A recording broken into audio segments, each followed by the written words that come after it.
Hey beloved, so I wanted to share with you, when you do what you love, the intuition will follow. Most of the time we go head first with what we think we should and could and all of those things, but when we're guided to do something intuitively, it always turns out in our favor because we are living and working with the cosmic energy that impacts us in our cycles and seasons, and that is what I am all about.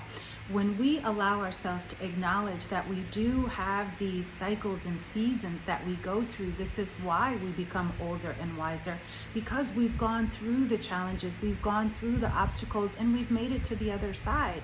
And so that's what this time and energy is going towards. Now that we are out of the shadow of Mercury retrograde, we are moving into the third quarter with the eclipse equinox energy, ready to do something new. Remember, this is the year of abundance, the year of the dragon. Karmic understanding, that number 8 on the side is infinity. So what we do now holds implications much further down the line. And in fact, yesterday I shared in my live on Instagram how this is an 18-year-old eclipse cycle that we are completing.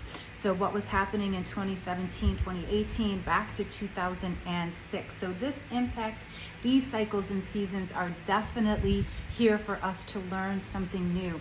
And now that we're in the age of Aquarius, it is time for us to recognize that it is time for us to heal the hustle so we can feed the flow. This is truly letting go of the conditioning, as we say in human design speak. We let go of the not self so we can embrace our true self, our loving self. And when we let go of the conditioning, we can feed what inspires us. And so that's why we have to do this shadow work. And a lot of people try to do shadow work during Mercury retrograde, but that is not the time to do shadow work. The time to do shadow work is when we're connecting to our ancestors. So we do that at a deeper level. That happens in October, November time. Again, going into that fourth quarter. I keep saying third quarter, going into our soon to be fourth quarter of 2024, right? And so this is why the shadow work now allows us to go into our deep karmic self, not just our past stories. That's what Mercury does. Mercury is communication and how we see and how we are in this life. Whereas doing our shadow work, not during Mercury retrograde, allows us to connect to the karmic ties and do some of that karmic reconciliation and ancestral healing, as I shared, that comes through at the time of October in this fourth quarter, going into fourth quarter energy going into the winter.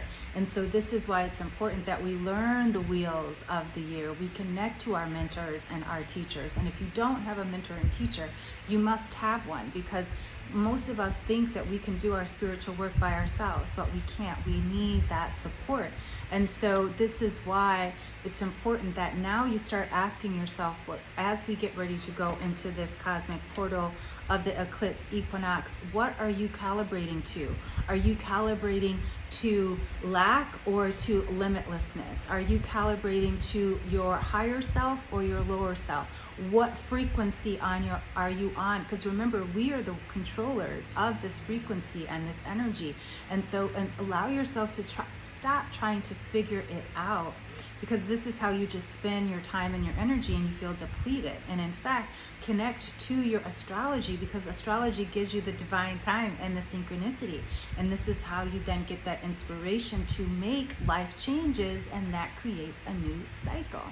And so this is why, for me especially, what I've been really understanding and sharing with my clients and in my community is midlife is truly where astrology is a science and it's most helpful, because by then we've gone through some cycles and some seasons, so really starting at around age 35, when we start to have our first Saturn return, when we have that first energy to, the self-mastery cycle, right? So going through that cycle, and then we wake up and say, wait, there's something that I want to do differently.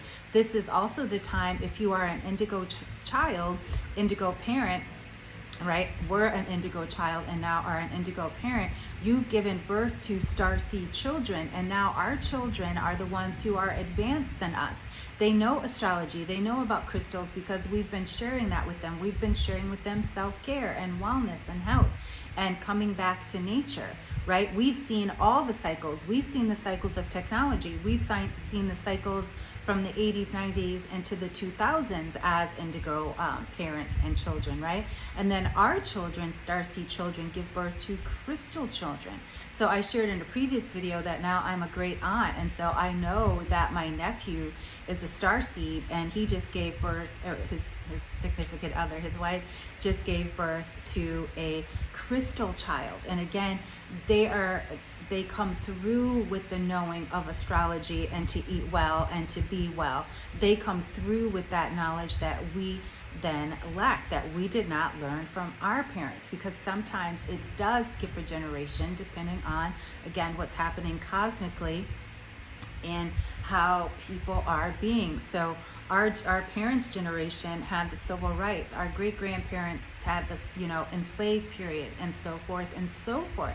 And so this is why I ask, what cycle or season are you in right now, beloved? And remind yourself that what is for you will always find you. So what is finding you now? We're about to go in deep. It's time for you to go there. What's coming up? Tap in, tune in, and talk soon.